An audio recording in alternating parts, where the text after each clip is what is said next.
नमस्कार, बहुत बहुत स्वागत करते हैं आज के खास इंपॉर्टेंट वीडियो में। दोस्तों, आज की इस वीडियो में ओयो के बारे में कंप्लीट जानेंगे। क्या ओयो सच में अब डूबने वाला है या फिर ओयो से बुकिंग करना एक धोखा तो नहीं। आप भी यदि ओयो एप्लीकेशन के माध्यम से बुकिंग करते आ रहे हैं तो हाल ही में आपको ओयो से बुकिंग करना एक बहुत ही बड़ा धोखा कहीं कहीं मिलते आ रहा होगा। ये धोखा कब तक चलेगा, क्या है इसका समाधान, पूरी आज के कंप्लीट इस वीडियो में जानेंगे। लाजमी हर एक लोग चाहते हैं एक सस्ते होटल, जिनकी ओयो से होटल बुक करने की आदत पड़ गई है तो यूं कहेंगे कि सस्ते में बढ़िया होटल पाने की आदत पड़ गई है। ऐसे में वो लोग भी चाहते हैं कि ओयो जल्दी से जल्दी अपना सर्विस सुधार करे। तो ओयो को क्या करना चाहिए, कब तक चलेगा, ये कैसे धोखा मिलता है, कैसे काम करती है ओयो, ये पूरी चीज आप समझ लेने के बाद में आपके हर एक सवालों का जवाब आपको मिल जाएगा और साथ ही साथ ओयो का सजेशन भी रहेगा आज के इस वीडियो में।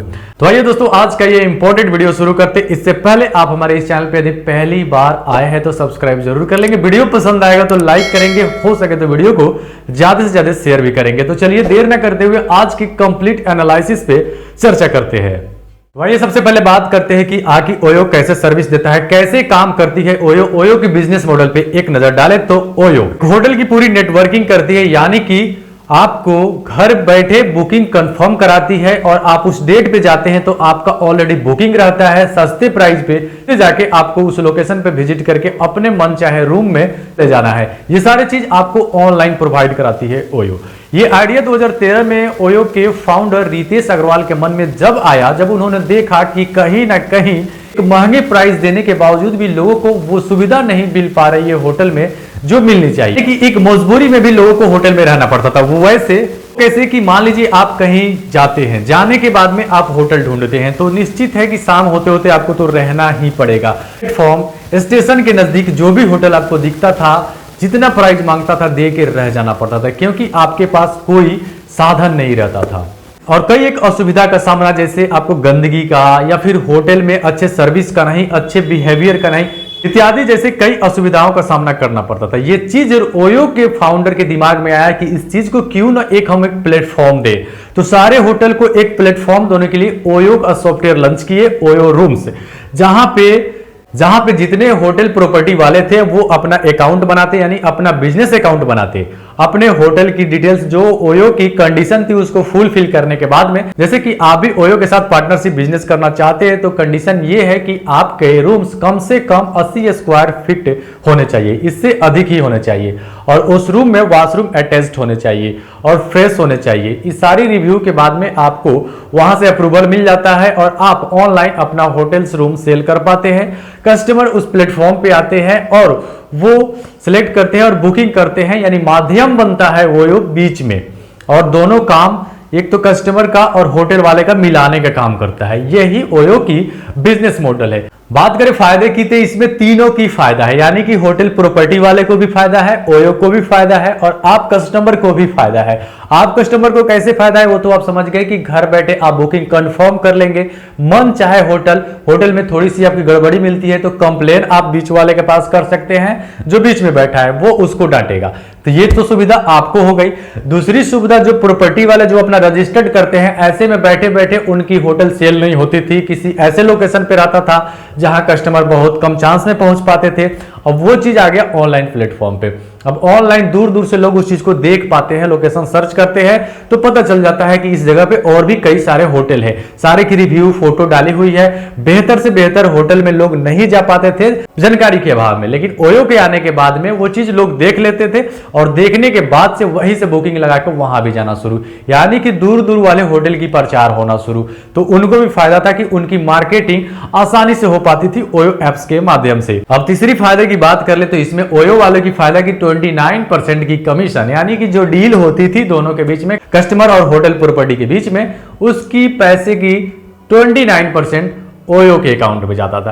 तो यानी फायदा इसमें तीनों की थी, और बिना फायदा का बिजनेस ओयो थोड़ी ही करता। ऐसे में 2013 से आया ओयो होटल, देखते देखते 2019 की यदि सर्वे की बात करें तो $8 बिलियन की बन गई, यानी कि कहीं ना कहीं इनकम बहुत सारा था और दोनों की फायदा हुआ। लेकिन अब अचानक से पिछले एक साल से, यानी कि 2021 के और 22 के और 23 के, इसमें अगर ग्राफ की बात करें तो कस्टमर की ट्रस्ट धीरे धीरे डाउन होते जा रहा है। यानी कि जो ट्रस्ट पहले थी वो 21 में आते आते थोड़ा कम हुई, 22 में आते आते थोड़ा और ज्यादा कम हुई, और 23 में आते आते बहुत ज्यादा कम हो रही। बहुत ज्यादा इसलिए क्योंकि अब आप ओयो एप्लीकेशन से यदि होटल की बुकिंग लगा के जाते हैं वहां पे, तो 90% चांस होती है कि आपकी बुकिंग को एक्सेप्ट नहीं कर रहा है होटल वाला, 90% चांस। तो आप समझ सकते हैं कि ऐसे में आप एक विश्वास के साथ पहुंचने के बाद में यदि वो एक्सेप्ट नहीं कर रहा है आपकी बुकिंग्स को, तो आप क्या करेंगे? गाली देंगे या फिर मन ही मन बहुत क्षुब्ध हो जाएंगे ओयो से, यानी कि आपकी ट्रस्ट यहां पे टूटेगी। ये केस बहुत सारे मात्रा में देखने को मिल रहा है। ऐसा क्यों हो रहा है, अब बात करते हैं इस पे। दोस्तों अब यहां पे तो आप ओयो की बिजनेस मॉडल समझ गए, यानी कि प्रॉपर्टीज, होटल प्रॉपर्टीज वाले वहां पे अपने होटल डालते थे और सेल करते थे ओयो पे आके। नंबर 1 पॉइंट ये था दोस्तों कि पहले उनको मार्केटिंग चाहिए होती थी, तो वो लोग यहां पे सस्ते से सस्ते प्राइस ऑफर कर करके कस्टमर को अट्रैक्ट करने लगे, कस्टमर आने लगे, धीरे धीरे उनकी होटल तक कस्टमर की विजिटर बढ़ने लगी। अब ज्यादा विजिटर बढ़ गई तो अब वो सोचे कि हम सस्ते में क्यों दें, सस्ते में क्यों दें, ये सोच के अब प्राइस बढ़ा के वहां पे डालने लगे। या फिर उनकी जो परमानेंट कस्टमर बन गई अब उनसे ऑफलाइन ही डीलिंग करना पसंद करने लगे कि नहीं, आप ओयो के माध्यम से नहीं है, क्योंकि उन्हें भी तो पता है कि अब उस माध्यम से हमको 29% जिस प्राइस में बुकिंग होगा वो चला जाएगा, हमें तो कम ही मिलेगा। तो वो ज्यादा ऑफलाइन पसंद करना शुरू कर दिए। ये चीज तो स्टार्टिंग में शुरू कर दिए, 2021 के लगभग से आना शुरू हो गया। 22 में आते आते अब क्या हुआ कि प्राइस जो पहले होटल प्रॉपर्टी वाला खुद से प्राइस एंटर करते थे, यानी कि वो जैसे ऑफर बनाते थे कि फर्स्ट विजिटर के लिए मात्र 500 में होटल, 400 में होटल, 300 में होटल। वो चाहते थे कि नए नए कस्टमर को हम ऑफर दें, क्योंकि नए नए कस्टमर विजिट करके हमारे होटल के देखे वो हमारे परमानेंट कस्टमर बन जाएंगे, बाद में वो अपने आना शुरू कर जाएंगे। तो वो जो ऑफर अपने मन से लगा देते थे, अब बाद में प्राइस इंक्रीज कर देते थे, यानी कि काफी ज्यादा इंक्रीज कर देते थे। ओयो को इसमें कुछ गड़बड़ लगा तो ओयो ने क्या किया कि अब ये प्राइस वाला जो अथॉरिटी है अपने हाथ में ले लिया। अब वो जो प्राइस डालना का काम जो है ओयो खुद अपने आप उनकी होटल में डालना शुरू कर दिया, यानी कि उनकी पावर को अपने हाथ में ले लिया। अब यहां पे खेल होता है शुरू 2022 के बाद से, जब वो पावर छीन लिया प्राइस वाला, तो अब आप सोचिए कि होटल वाले पे क्या बीतेगी। कोई महंगे से महंगे होटल को वो 400 में ही सेल कर दिया। बुकिंग करने वाले क्या जानते हैं बेचारे, वो तो बुकिंग किए और पहुंचे वहां पे, लेकिन वहां पे तो प्रॉपर्टी वाला पूरा बेचैन है कि हमें लेना ही नहीं है बुकिंग, हमें ये बुकिंग लेना ही नहीं, आप या तो 500 रुपए और दें, नहीं तो हम ये एक्सेप्ट नहीं करेंगे, ना तो आप इसको कैंसिल करें, आपका पैसा रिफंड आ जाएगा और आप हमें ऑफलाइन फिर दें। ऐसा ही केस मैक्सिमम सबके पास आता होगा दोस्तों। कारण यही है कि अब प्राइस की जो है पूरी की पूरी प्राइस होटल ओयो वाले अपने मन से डाल रहे हैं। यानी कि पहले तो यूं ही वो लोग ऑफलाइन चाहते थे, उसका फंडा कुछ और था, उसमें संख्या कुछ कम थी, यानी कि 20% ऐसे लोग करते थे, लेकिन अब 90% लोग करने लगे हैं, क्योंकि अब नियम ही बदल गया है कि प्राइस खुद ओयो डाल रहा है और सस्ते प्राइस होने की वजह से वो लोग नहीं ले रहे हैं।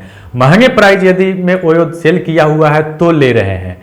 क्योंकि मैंने इस चीज को पूरी ग्राउंड लेवल से रिपोर्टिंग की तो हमें ऐसी जानकारी मिली कि महंगे प्राइस पे यदि आपकी होटल बुकिंग हुई है तब वो लोग ले लेंगे, क्योंकि वो प्राइस जो 70% उनके खाते में आता है, 71% आता है वो इसलिए, और सस्ते में हुई रहेगी तो प्राइस उनके पास भी तो कम ही आएगा। ओयो वाले तो बस थोड़ा भी 1 रुपए भी कमाए तो बहुत कमा लेगा, क्योंकि कस्टमर सर्कल बढ़ा के रखा है, लेकिन इनकी तो बिजली बिल सारे देना पड़ता है, इसलिए ये लोग के साथ भी मजबूरी है। लेकिन दोस्तों कि इतना भी इसमें घाटे नहीं है। यहां पे अब ओयो को क्या करना चाहिए, ओयो को नंबर 1 की जो प्राइस अब खुद से ओयो डाल रहा है वो फिर उनके हाथ में दे देना चाहिए, क्योंकि अपनी मर्जी से वो सेल करे, क्योंकि अपनी प्राइसिंग लगाए, ताकि कस्टमर कोई विजिट करता है तो वो परेशान ना हो। ओयो अगर मान लिए कम प्राइस में सेल भी कर दिया और वो होटल नहीं दे रहे हैं तो परेशानी किसको, कस्टमर को हो रही है। उतनी रात को बेचारा जाएगा कहां।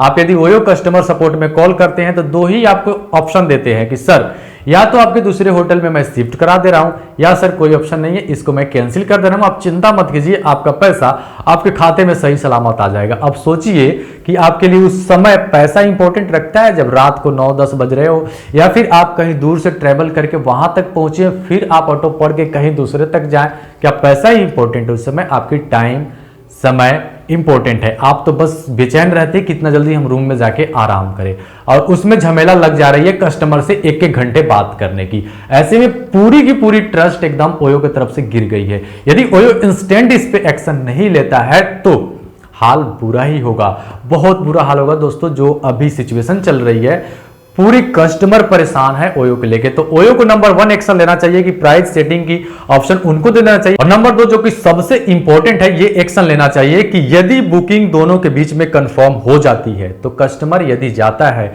उसको डिनाई करने पे, यदि उसको एक्सेप्ट नहीं करने पे, तो एक लीगल एक्शन इंस्टेंट लिया जाए होटल की तरफ।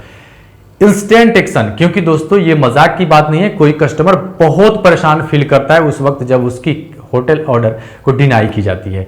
ऐसा एक्शन लेना यदि ओयो शुरू कर देता है तो वो लोग भी या तो ऑर्डर एक्सेप्ट नहीं करेंगे या तो अपनी प्राइस सोच समझ के डालेंगे। अगर एक्सेप्ट कर लिए हैं ऑर्डर तो वो भूल के भी ऐसा नहीं करेंगे। और ये चीज ओयो कंपनी के लिए भी काफी फायदेमंद रहेगी, क्योंकि किसी भी कंपनी को ट्रस्ट ही आगे ले जाती है, कंपनी का विश्वास ही आगे ले जाती है। आपकी बहुत ही बेहतर सर्विस रही है अब तक की, क्योंकि कम प्राइस में आप बेहतर से बेहतर होटल देने का काम किए हैं, जो कि लोगों को काफी अट्रैक्ट किया है। पूरे वर्ल्ड के 80 कंट्रीज में आपकी बिजनेस चलती है। ऐसे में ये बिजनेस काफी ज्यादा कम समय में ग्रो करने वाला बिजनेस माना जाता है, क्योंकि आपने बहुत ही अच्छा सुविधा दी है।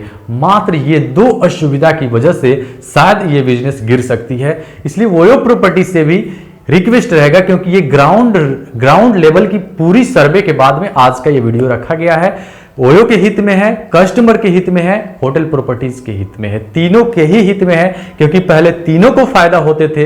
अगर ये सर्विस डूब गई तो तीनों को ही घाटा होगी, कस्टमर को भी होगी, ओयो कंपनी को भी होगी, प्रॉपर्टीज वाले को भी होगी। तो ये बिजनेस काफी बेहतर था, वैसे ही बेहतर चले रहे, क्योंकि तीनों के लिए बेहतर सर्विस का लाभ मिलते रहे। तो दोस्तों उम्मीद करते हैं आज का वीडियो आपको काफी ज्यादा पसंद आया होगा, इसलिए ये वीडियो तो शेयर करना बनता ही है, वीडियो को लाइक करना तो जरूर बनता है, और हमारे चैनल पे यदि आप पहली बार हैं तो सब्सक्राइब करना भी बनता है। तो दोस्तों फिलहाल इसी के साथ आज की इस वीडियो में हम लेंगे विदा, फिर मिलते हैं एक नई जानकारी इंपॉर्टेंट वीडियो में। तब तक के लिए टेक केयर, बाय बाय।